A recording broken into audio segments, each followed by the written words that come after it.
Hello class, welcome back to the lecture of direct tax. Let us have a rapid revision what we studied in the last lecture. In last lecture we have seen how to calculate the taxable income from house property if the property is let out property. भाड्याने जर दिली असेल पूर्ण 12ही महिन्यासाठी तर त्याच्यासाठीचं आपल्याला income कसं calculate करायचं which will be taxable under the head house property. Okay, now in today's lecture we will be discussing again the income which is taxable under the head house property, but such property which is partly let out or partly vacant let out property. म्हणजे वर्षाचे 12ही महिने जर भाड्याने दिली नसेल, काही महिने भाड्याने दिले आणि काही महिने समजा ती हाऊस प्रॉपर्टी रिकामी राहत असेल तर अशा वेळेला त्याचं इन्कम कसं कॅल्क्युलेट करायचं, that we are going to study in today's lecture. We will try and understand this concept with the help of a example. So let us see. Here is the example. Mr. A has a residential property, details of which are given below. Municipal valuation rupees 1 lakh, fair rent per month rupees 15,000, standard rent per month rupees 9,600, municipal taxes paid at the rate 20% of municipal valuation, interest on loan for purchase of his house is rupees 20,000, rent receivable per month is rupees 10,000 and ground rent rupees 2,000. So बऱ्यापैकी information आपल्याला दिलेली आहे. Next further information आणखीन काय दिली आहे बघूया. The house property was vacated by the tenant on the last day of October 2019. भाडेकरूंनी हाऊस प्रॉपर्टी कधी रिकामी केली किंवा सोडून गेला, वेकेटेड म्हणजे वेकंट केली ऑक्टोबर 2019पासून. ठीक आहे, ऑक्टोबरपर्यंत होता, ऑक्टोबरच्या पुढे ती वेकंट आहे. पण पुढे आणखीन इन्फॉर्मेशन काय दिली बघा. it could then be let out only from 1st January 2020 at rupees 14,000 per month. म्हणजे एप्रिलपासून ऑक्टोबरपर्यंत पहिल्या भाडेकरी होता, ऑक्टोबरला तो सोडून गेला, त्यानंतरचे नवीन भाडेकरी आले ते जानेवारीमध्ये आले. ओके, म्हणजे वॅकंट किती महिने होती बघा, नोव्हेंबर डिसेंबर 2 months वॅकंट राहिली. पुन्हा जानेवारीपासून जे भाडं करण्यात आलं ते 14,000 प्रमाणे आहे. ऑक्टोबरपर्यंत होतं ते रेंट रिसिवेबल आपण आधीचं इन्फॉर्मेशन बघितलं ते 10,000 पर मंथ आहे. म्हणजे जानेवारीपासून 4,000ने त्याने भाडं वाढवलेलं आहे. सो जानेवारी फेब्रुवारी मार्च 3 महिन्यासाठी 14,000 प्रमाणे, एप्रिल ते ऑक्टोबर 10,000 प्रमाणे आणि नोव्हेंबर डिसेंबर रिकामी होतं त्यामुळे त्याचं काही येणार नाही, 0 अमाऊंट येईल. Okay, rent for March 2019 could not be realised. The conditions under the relevant income tax rules were satisfied. March 2019चं भाडं रिअलाइज नाही झालं म्हणजे बॅड डेप झालं आणि ते ॲक्सेप्टेड आहे किंवा अलाउड बोलू शकता तुम्ही, अलाउड बॅड डेप्स आहेत, त्यामुळे त्याचं डिडक्शन क्लेम या ठिकाणी केलं जाऊ शकतं. Compute his income from house property for the assessment year 2021. So let us start with the solution. Name of the assessee Mr. A, status individual, previous year 1920, assessment year 2021. But तुमचं current जे आहे previous year ते आता 1 वर्षांनी वाढेल बघा. 2021 हे तुमचं ॲक्च्युअल प्रिव्हियस इयर आहे आणि असेसमेंट इयर 21-22. एक्झाम्पलमध्ये हे इयर असल्यामुळे मी एक्झाम्पलनुसार जाते. देन 1 by 1 पर्टिक्युलर्स बघूया. Income from house property. First we will have to find out gross annual value. Steps बदलणार नाही, step will remain same.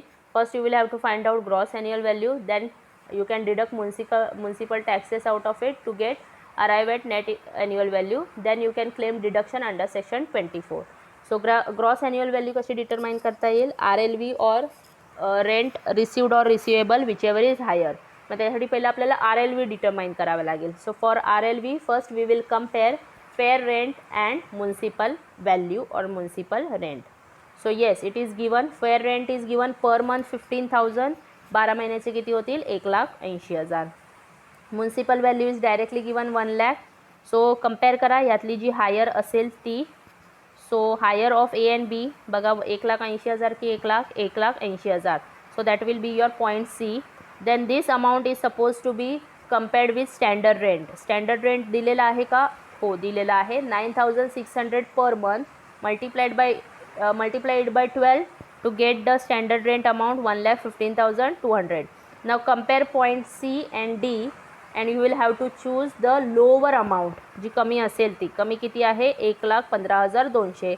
That will be the amount of reasonable latable value. RLV 1,15,200. ठीक आहे. आता lower मिळाली, RLV मिळालं आपल्याला. आता gross annual value find out करण्यासाठी RLVला कशाशी कंपेअर करावं लागेल आपल्याला? Rent received or receivable.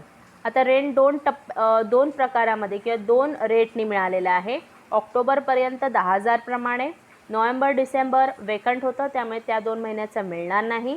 January to March हे 14,000 प्रमाणे. सो युअर रेंट रिसिवेबल अशा पद्धतीने कॅल्क्युलेट करावं लागेल तुम्हाला. 10,000 7 महिन्यासाठी. Count from April May June July August September October 7 मंथ्सला 10,000 प्रमाणे मिळालं. आणि पुढचे जानेवारी फेब्रुवारी मार्च 3 महिने 14,000 प्रमाणे. अमाऊंट 1,12,000. आता याच्यातून काय डिडक्शन क्लेम करू शकता? If there are some kind of bad debts which are allowed as per income tax rule. So yes, as per the information March 2019चं भाडं मिळालेलं नाही किंवा रिसीव झालेलं नाही आहे, तर त्याचं आपण डिडक्शन इथे क्लेम करू शकतो. मार्चला भाडं किती रुपीचं होतं? 14,000चं. So here we can claim unrealised rent for March 14,000. Deduction करून आउटरला घ्या. That will be your actual rent. आता हे ॲक्च्युअल रेंट 98,000 आहे. त्याला कशाशी कंपेअर कराल? RLVशी कंपेअर करा 1,15,200. ह्यातली आपल्याला हायर कन्सिडर करायची आहे. जर तुम्ही पहिल्या ग्लान्समध्ये नुसतं बघितला तर तुम्हाला असं वाटेल की RLV हायर आहे. But here you will have to take care of. हे आधी पण सांगितलेलं आहे मी. हे जे RLV आहे this is for whole 12 months, right? 12 महिन्याचं कन्सिडर केलेलं आहे. मग आपल्याला रेंट पण 12 महिन्याचंच पाहिजे. पण इथे देत असताना तुमच्या लक्षात येईल बघा, 7 महिने आणि 3 महिने हे फक्त 10 महिन्याचं भाडं आहे. मग you will have to calculate 10 महिन्याचं जर 1,12,000 असेल तर 12 महिन्याचं किती? Getting the point. आता 1 महिन्याचं किती होईल या ठिकाणी बघा? 11,200. मग आणखीन 2 महिन्याचं याच्यामध्ये तुम्हाला ॲक्च्युली ॲड करून कम्पॅरिझनसाठी फक्त बघायचं आहे की 1,12,000 हे जर 10 महिन्याचं असेल तर 12 महिन्याचं किती? क्रॉस मल्टिप्लिकेशन करून बघा. 1,12,000 गुणिले 12 भागिले 10 किती आन्सर येते ते बघायचं आहे. ठीक आहे. ते निश्चितच जास्त येणार आहे आणि त्याच्यातून 14,000 मग लेस करून तुम्हाला ही अमाऊंट जी येईल ती. ठीक आहे. आणि आता ती कंपेअर करा. तर ती कंपेअर केल्यावर तुमच्या लक्षात येईल की ॲक्च्युअल रेंट हे जास्त आहे. ठीक आहे. कंपॅरिझनसाठी फक्त आपल्याला ती अमाऊंट यूज करायची आहे. So in that case your actual rent will be higher and hence gross annual value will be higher of ENF. मग 1,15,200 आणि याच्यामध्ये कंपेअर केल्यानंतर तुम्हाला लक्षात येईल की ही अमाऊंट ॲक्च्युली हायर आहे. वाय? बिकॉज इथे फक्त ही 10 महिन्याची कन्सिडर केली आहे, आपल्याला 12 महिन्याची कन्सिडर करायची आहे. ठीक आहे. म्हणून ॲक्च्युअल रेंट तुमचं हायर असल्यामुळे your GAV will be gross annual will be ₹98,000 and not 1,15,200. Okay. Me calculation करून दाखवते तुम्हाला. ह्याचं जे कॅल्क्युलेशन आहे ते मी कंटिन्युएशनमध्ये दाखवते की 1,12,000 हे जर 10 महिन्यासाठी असतील तर 12 महिन्यासाठी किती? क्रॉस मल्टिप्लिकेशन करा. 1,12,000 मल्टिप्लाइड बाय 12 डिवायडेड बाय 10. मी कॅल्क्युलेटरवर करून दाखवते तुम्हाला. या ठिकाणी कॅल्क्युलेटर आहे आपल्याकडे. See 1,12,000 multiplied by 12 divided by 10 किती येते बघा? 1,14,400 मायनस तुमचं जे 14,000 आहे अनरिअलाइज ते केल्यावर किती येईल अमाऊंट? 1,20,400. मग 1,20,400 ही ॲक्च्युअल रेंट जर 12 महिन्याचं असतं तर तुमचं आन्सर 1,20,400 आलं असतं, राईट? आणि तुमचं जे RLV आलेलं आहे दॅट इज ₹1,15,200. मग 1,20,400 जास्त की 1,15,200 जास्त? सर्टनली हायर कोणतं आहे? 1,20,400 which means our actual rent is higher. But actual rent एवढं मिळालेलं नाही. आपल्याला मिळालं किती आहे? 90,000. ती अमाऊंट या ठिकाणी कन्सिडर करावी लागेल. Getting the point.